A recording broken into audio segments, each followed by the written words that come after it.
In this video, I'll show you how to import website text into a Microsoft Word document. First, open Word and go to the Insert tab at the top. On the far right, click the Object drop-down and choose Text from File. Now, a file window will open. At the bottom, change the file type to All Web Pages.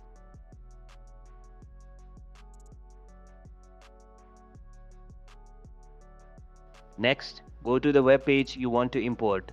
Copy the link by pressing Ctrl+C or by right-clicking and choosing Copy. Return to Word, paste the link into the file selection box using Ctrl+V and click Insert. If Word asks about styles or formatting, you can keep the original formatting or select a simpler option for faster processing.